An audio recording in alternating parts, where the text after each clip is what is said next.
Hello friends, കഴിഞ്ഞ എപ്പിസോഡിൽ DSO സംബന്ധമായിട്ട് നമ്മൾ ചില കാര്യങ്ങൾ സംസാരിക്കുകയുണ്ടായി. അതിൻ്റെ ഒരു ഇൻട്രോ മാത്രമാണ് ചെയ്തത്. അപ്പോൾ അത് വിശാലമായിട്ട് സംബന്ധമായിട്ട് അതിൻ്റെ പ്രവർത്തനങ്ങളും അതിൻ്റെ ഉപയോഗങ്ങളെ പറ്റിയും പറയണമെങ്കിൽ ഇനിയും ചില എപ്പിസോഡ് വേണ്ടി വരുമെന്ന് ഞാൻ സൂചിപ്പിച്ചിരുന്നു. അപ്പോൾ അതുപോലെ ഇപ്പോൾ അതിൻ്റെ ഒരു രണ്ടാം ഭാഗമാണ്. ഇപ്പോൾ സ്കോപ്പ് നമ്മൾ ഇവിടെ ഉപയോഗിക്കുന്നത് ഈ റീഗോൾ ടെക്നോളജീസിൻ്റെ DS1052 എന്ന് പറയുന്നൊരു മോഡലാണ്. 1052E. ഈ മോഡലിൽ 50 MHz ഒരു നമ്മുടെ വർക്ക്ഷോപ്പിൽ ആവശ്യമായ എല്ലാ കാര്യങ്ങളും ഉണ്ട്. ആക്ച്വലി ഇത് വർക്ക്ഷോപ്പിനൊക്കെ എത്ര വലിയ ഒരു സംവിധാനമൊന്നും വേണ്ട. ഇത് 50 MHz ആവശ്യമില്ല. അവർ 10 MHz പോലും എല്ലാ കാര്യങ്ങളും ചെയ്യാൻ പര്യാപ്തമാണ്. നേരത്തെ ഞാൻ CRO ഉപയോഗിച്ചിരുന്നു. 20 MHz ആയിരുന്നു. അപ്പോൾ അതിൽ നിന്ന് ഇപ്പം DSOയിലേക്കാണ് എല്ലാവരും. നിങ്ങൾക്ക് ഈ ഹോസ്പിറ്റലുകളിലും മറ്റും കാണുന്ന ഈ ഹാർട്ട് ഫങ്ഷനിങ്ങിൻ്റെ ഈ മോണിറ്റർ ചെയ്യുന്ന സംവിധാനം, ECG, ഇതൊക്കെ തന്നെ ഒരുതരം സ്കോപ്പാണ്. ഓസിലോസ്കോപ്പിൻ്റെ വ്യത്യസ്ത രൂപങ്ങളാണ്. അത് അതിൻ്റെ ഒക്കെ ഇൻ്റർഫേസിലുള്ള വ്യത്യാസം കൊണ്ട് മാത്രമാണ് അത് അത്തരം കാര്യങ്ങൾക്ക് ഉപയോഗപ്പെടുത്തുന്നത്.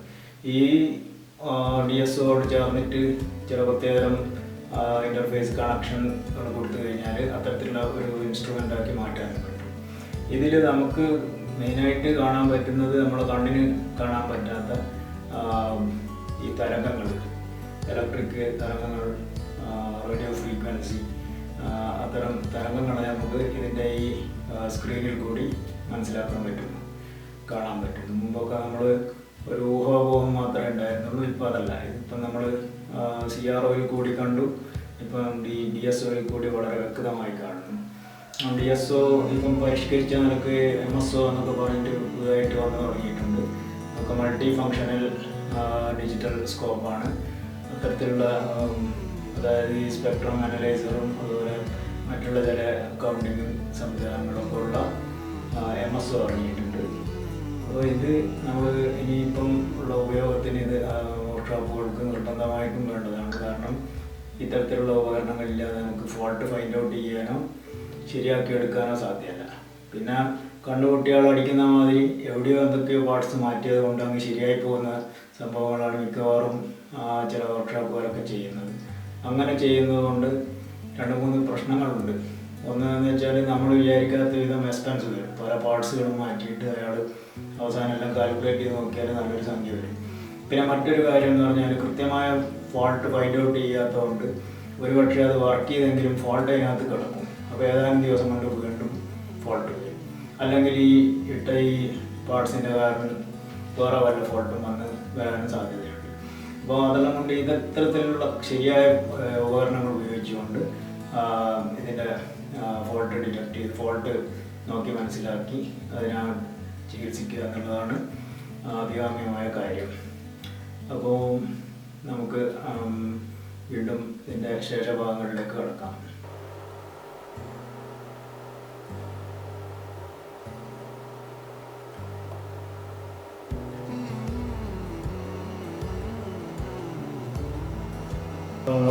വോൾട്ടേജ് ടെസ്റ്റിങ്, വോൾട്ടേജ് മെഷർ ചെയ്യാനുള്ള മെത്തേഡ് അതാണ്. നമ്മളതിൻ്റെ ഡിവിഷൻ, വാട്ട്സ് പെർ ഡിവിഷൻ, അത് ഒരു ഡിവിഷനിൽ 1 വോൾട്ടിൻ്റെ ലെവലിൽ വെച്ചപ്പോൾ 1.5 വോൾട്ടിൻ്റെ ബാറ്ററി ഒരു ഡിവിഷനും ഒരു അര ഡിവിഷനും ചേർന്ന് 1.5 വോൾട്ട് കാണിച്ചു. അങ്ങനെ 2 ബാറ്ററി വെച്ചപ്പോൾ അത് 3 ആയിട്ട് കാണിച്ചു. അപ്പോൾ ഇതിൽ ഇനിയിപ്പം നമുക്ക് കാര്യമായിട്ട് മനസ്സിലാക്കാനുള്ളത് ഈ എക്സിലാണ് നമ്മളിപ്പം ഈ ചാനൽ 1 നമ്മൾ പരിശോധിച്ചത്. ചാനൽ 2 ഉണ്ടായിരുന്നെങ്കിൽ ചാനൽ 2 പ്രസ് ചെയ്ത് ഇത് ചാനൽ 1 ഓഫ് ചെയ്ത് വെച്ച് ചാനൽ 2 നമ്മൾ കാലിബ്രേറ്റ് ചെയ്യണം. അപ്പോൾ റണ്ണിനെ അവിടെ സ്റ്റോപ്പ് ചെയ്ത് നിർത്തിയിരിക്കുകയാണ്. അപ്പോൾ കൃത്യമായിട്ട് ലെവലിലിരിക്കുകയാണത്. അത് ടൈം പെർ ഡിവിഷൻ കുറച്ച് കൊണ്ടുവന്നാൽ നമുക്കിപ്പം ഏതാണ്ട് 5 മൈക്രോ സെക്കൻഡ് ഓരോ ഡിവിഷനും 5 മൈക്രോ സെക്കൻഡിൻ്റെ ലെവലിലാണ് ഇപ്പോൾ ഉള്ളത്. ഇതിൻ്റെ താഴ്ത്തി വെക്കാനോട്ട് സെൻറ്ററിലോട്ട് കൊണ്ടുവരും. അപ്പോൾ അതിൻ്റെ വോൾട്ട്സ് പെർ ഡിവിഷൻ മാറുന്നതിനനുസരിച്ച് അപ്പോൾ അതിൻ്റെ ആംപ്ലിറ്റ്യൂഡ് മേലോട്ടേക്ക് പോയി. അപ്പം 500 മില്ലി വോൾട്ടാണ്. ഇത് 1 വോൾട്ട് പെർ ഡിവിഷനാണ്, 2 വോൾട്ട് പെർ ഡിവിഷനാണ്. അപ്പോൾ ഇതിൽ നമ്മളിതിനെ നേരത്തെ ചെയ്ത പോലെ കൃത്യമായിട്ടൊന്ന് കാലിബ്രേറ്റ് ചെയ്യണം. അങ്ങനെ ചെയ്യുമ്പോൾ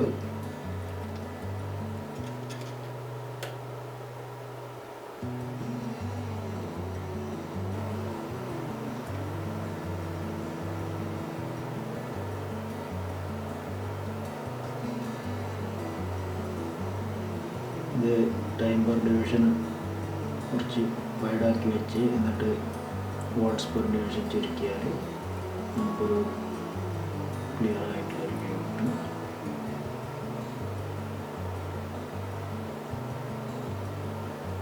ഇതിലിപ്പോൾ അഡ്ജസ്റ്റ് ചെയ്യുമ്പോൾ ഇതാണ് ഇപ്പോൾ ഓവറായി പോയാൽ മേലെ ഇങ്ങനെ നിൽക്കും. ഇതിങ്ങനെ കുറഞ്ഞു പോയാൽ താഴെ ഇത് ബെൻഡായിരിക്കും. അപ്പോൾ കറക്റ്റ് പോയിന്റിൽ വരുത്താം. നമുക്കിവിടെ ചില എക്യുപ്മെൻറ്റ്സ് റിപ്പയർ ചെയ്യേണ്ടതായിട്ടുണ്ട്. അതിൻ്റെ വേവ് ഷേപ്പുകൾ അത് ഏത് വിധം വരുന്നതിനനുസരിച്ച് വരുന്നുണ്ടോ എന്ന് നമുക്ക് പരിശോധിക്കേണ്ടിയിരിക്കുന്നു. ഇപ്പോൾ ഇതിൻ്റെ ഈ കാലിബ്രേഷൻ ചെയ്തിരിക്കുന്നു. അപ്പോൾ 2 ചാനലും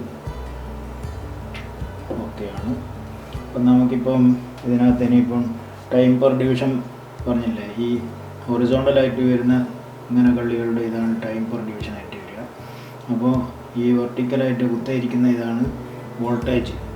വോൾട്ടേജ് എന്ന് പറയുമ്പോൾ ഇതിൻ്റെ യൂണിറ്റ് നമ്മൾ സെറ്റ് ചെയ്ത് വെച്ചാൽ ഇപ്പം 1 വോൾട്ടിലാണ് ഇരിക്കുന്നത്. 1 വോൾട്ടിൽ നമ്മൾ നോക്കുമ്പോൾ നേരത്തെ കാണിച്ച മാതിരി തന്നെ ആ ചാനൽ 1 കണ്ട പോലെ തന്നെ ചാനൽ 2 അതേപോലെ തന്നെയാണ്. ചാനൽ 1 ചാനൽ 2 ടൈം 200 മില്ലി സെക്കൻഡാണുള്ളത്. ഇത് 50, 20, 10, 5, 2, 1, 500 നാനോസെക്കൻഡ് 1 മില്ലി സെക്കൻഡ്. ഈ ടൈമിൻ്റെ ഒരു കാര്യം, ഇതിൻ്റെ ഫ്രീക്വൻസി സൈൻ വേവ് ആണെങ്കിൽ ഇവിടെ നിന്ന് തുടങ്ങി ഇങ്ങനെ മേലോട്ട് വന്ന് താഴോട്ട് വന്ന് ഇവിടെ ഈ ലൈനിൽ അവസാനിക്കുന്ന അതിൻ്റെ അത്രയും വരുന്ന അതിൻ്റെ ടൈമിംഗ് ആണ് ഈ ടൈം പെർ ഡിവിഷൻ. എത്ര ഡിവിഷനിലാണോ അതുള്ളത് അതാണ് അതിൻ്റെ ടൈം. ആ ഫ്രീക്വൻസിയുടെ ഓസിലേഷനാണ് കാണിക്കുന്നത്. ഇത് വന്നിട്ട് വോൾട്ട് ആകുമ്പോൾ ഇവിടെ വോൾട്ടേജ് നമ്മൾ സെറ്റ് ചെയ്ത് വെക്കുക. എന്നിട്ട് ഈ സെൻറ്ററിലൂടെ കൊണ്ടുവന്ന് വെച്ചാൽ കുറേ കൂടി എളുപ്പമുണ്ടാകും. അപ്പോൾ നമ്മൾ കപ്ലിങ്ങിനെ സംബന്ധിച്ചാണ് പറഞ്ഞത്. ഇതിൽ 3 തരം കപ്ലിങ്ങാണ് നമ്മുടെ ഈ ഓസിലോസ്കോപ്പുകളിൽ ഉണ്ടാകും. 2 CROയിലായാലും DSOയിലായാലും 3 തരത്തിൽ. അതായത് ഒന്ന് വന്നിട്ട് AC, പിന്നെ ഗ്രൗണ്ടാണ്, പിന്നെ DC ആണ്. അപ്പോൾ ഈ ഗ്രൗണ്ട് എന്നുള്ളത് ഇത് ഡയറക്റ്റ് ഇതിൻ്റെ നമ്മൾ ടെസ്റ്റ് ചെയ്യുന്ന ആ സ്പോട്ട് നേരിട്ട് പോയിട്ട് എർത്തിലേക്ക് പോവുകയാണ്. അതുകൊണ്ട് നമുക്കൊന്നും മെഷർ ചെയ്യാനൊന്നും പറ്റില്ല. വളരെ ബ്ലാങ്കായിട്ടിരിക്കും. സിസ്റ്റം വർക്കിംഗ് ചെയ്യും, പക്ഷേ അതിലൊന്നും മെഷറിങ്ങും നടക്കില്ല.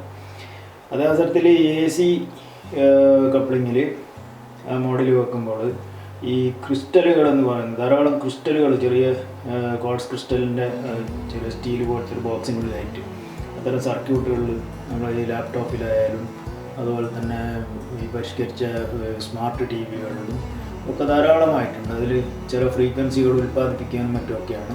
അപ്പോൾ അത് പരിശോധിക്കണമെങ്കിൽ AC, കാരണം അതിൽ നിന്ന് പുറപ്പെടുന്ന AC ഇമ്പൾസാണ്. അത് DC ആണ് കൊടുക്കുന്നതെങ്കിലും അതിൻ്റെ ആ ഉള്ളിലുള്ള ക്രിസ്റ്റലിൻ്റെ കമ്പനം അതിനെ AC ആയിട്ട് ചില സൈൻ വേവ് ആയിട്ടാണ് അത് വരിക. ആ വേവ് കൊണ്ട് പല ഉപയോഗവും ഉണ്ടാകും. ഇപ്പം ഉദാഹരണത്തിന് നാം നേരത്തെ പറഞ്ഞിരുന്നു, റേഡിയോയിൽ ഫസ്റ്റ് തന്നെ ഒരു അന്തരീക്ഷത്തിൽ നിന്ന് റേഡിയോ തരംഗങ്ങൾ പിടിച്ചെടുത്ത് കഴിഞ്ഞാൽ അവിടെ ഒരു ലോക്കൽ ഓസിലേറ്റർ എന്ന് പറഞ്ഞൊരു സംഭവമുണ്ട്. അതായത് ഈ RF സിഗ്നലുകൾ ഇതിൽ റേഡിയോനകത്തുള്ളൊരു പുറപ്പെടുവിക്കുന്ന റേഡിയോ തരംഗങ്ങളുമായിട്ട്.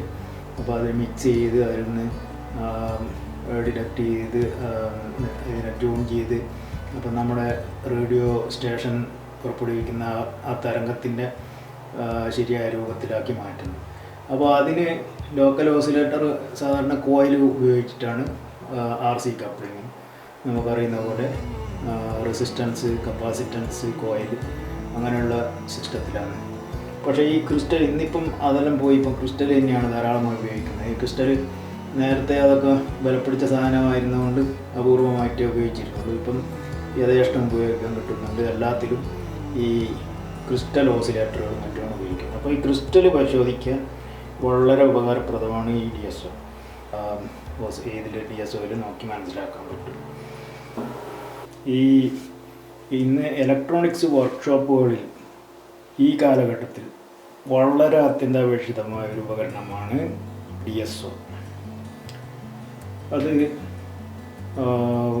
ഉപയോഗിക്കേണ്ട വിധം ഉപയോഗിച്ച് കഴിഞ്ഞാൽ റിപ്പയർ ചെയ്യുന്ന ഉപകരണത്തിൻ്റെ കേടുപാടുകൾ വളരെ വേഗത്തിൽ, വളരെ കൃത്യമായി കണ്ടുപിടിക്കാൻ കഴിയും. ഇപ്പം DSO ഡിജിറ്റൽ സ്റ്റോറേജാണ്. നിങ്ങളതിൻ്റെ വാക്കുപോലെ തന്നെ ഡിജിറ്റൽ സ്റ്റോറേജ് എന്ന് പറയുമ്പോൾ അതിൽ ഡാറ്റകൾ സ്റ്റോർ ചെയ്യുന്ന സംഭവമുണ്ട്. അതുകൊണ്ടാണ് സ്റ്റോറേജ് എന്ന് പറയുന്നത്.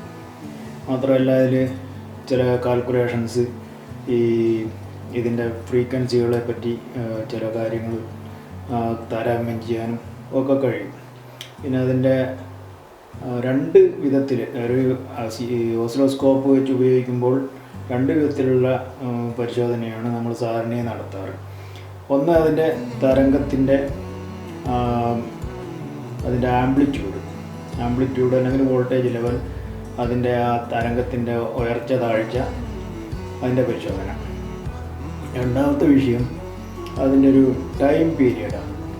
ടൈം പീരിയഡ് എന്ന് പറയുന്നത് ഉദ്ദേശിക്കുന്നത് ഇതിൽ നമുക്ക് കിട്ടുന്ന ഈ ഡാറ്റയിൽ തരംഗത്തിൻ്റെ ദൈർഘ്യത്തിനനുസരിച്ച് അതിൻ്റെ ഒരു സൈക്കിൾ പൂർത്തിയാവാൻ എത്ര ടൈം എടുക്കുന്നു എന്നുള്ളതാണ്. അതിനാണ് ഇതിൻ്റെ എന്താണ് തിരശ്ചീനമായിട്ടോ എന്താ പറയുക, അതിന് ഹൊറിസോണ്ടലായി ഈ രൂപത്തിൽ നീളത്തിലുള്ള ഇങ്ങനെയുള്ള ഈ ഗ്രാറ്റിക്കൂടെ ഈ ചെറിയ ചെറിയ ബോക്സുകളും അതിൽ നമുക്കതിൻ്റെ വാല്യൂ, ടൈം പീരിയഡ് വാല്യൂ കൊടുത്തു കഴിഞ്ഞാൽ അതിനനുസരിച്ചിട്ട് എത്രത്തോളം ഇത് ടൈം അതിൻ്റെ യൂണിറ്റ് കിട്ടുന്നുണ്ട് എന്നുള്ളത് കാൽക്കുലേറ്റ് ചെയ്താൽ മനസ്സിലാവും. അപ്പോൾ അങ്ങനെയാണ് അതിൻ്റെ രൂപം. അപ്പോൾ ഇത് നേരത്തെ വന്ന ഈ CROയും ഈ DSOയും തമ്മിലുള്ള താരതമ്യം അതിൻ്റെ ഒരു ചാർട്ട് ഞാൻ ഇതോടൊപ്പം കാണിക്കുന്നു.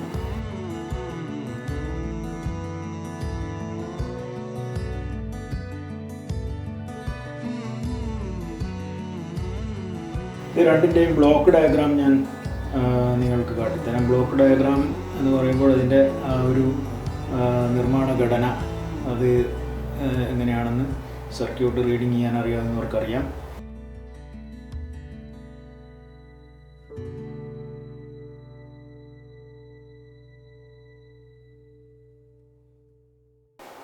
ഓരോ സിസ്റ്റത്തിനും അല്ലെങ്കിൽ ഉപകരണങ്ങൾക്കും ആദ്യമായിട്ടുണ്ടാവുക ബ്ലോക്ക് ഡയഗ്രാമാണ്. അതിൻ്റെ ഓരോ വ്യത്യസ്ത സ്റ്റേജുകൾ അത് തമ്മിൽ കൂട്ടിയിണക്കുന്ന രൂപം ഒക്കെയാണ്.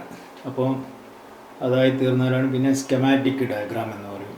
അതായത് ഇതിൻ്റെ കമ്പോണൻ്റ് ലേഔട്ട്, അതുപോലെ തന്നെ അതിൻ്റെ നിർമ്മാണത്തിന് വേണ്ട പ്രിൻ്റഡ് സർക്യൂട്ട് ബോർഡ്, ഇതൊക്കെ ഡിസൈൻ ചെയ്യുന്നതിന് ശേഷമാണ്. അപ്പോൾ ഈ രണ്ട് മോഡലിൻ്റെയും ഈ ബ്ലോക്ക് ഡയഗ്രാംസ് അത് കണ്ടു കഴിഞ്ഞാൽ നിങ്ങൾക്ക് ഏതാണ്ട് രണ്ടിൻ്റെയും വ്യത്യാസം മനസ്സിലാക്കാൻ പറ്റും. അപ്പോൾ DSO ഉപയോഗിച്ചിട്ട് ഒരു PCBയിൽ ഫ്രീക്വൻസി വോൾട്ടേജോ അല്ലെങ്കിൽ അതിൻ്റെ ആംപ്ലിറ്റ്യൂഡോ ചെക്ക് ചെയ്യുമ്പോൾ DSO സാധാരണയായി ഒരു DC കപ്ലിങ്ങിലാണ് നമ്മൾ സെറ്റ് ചെയ്യുക.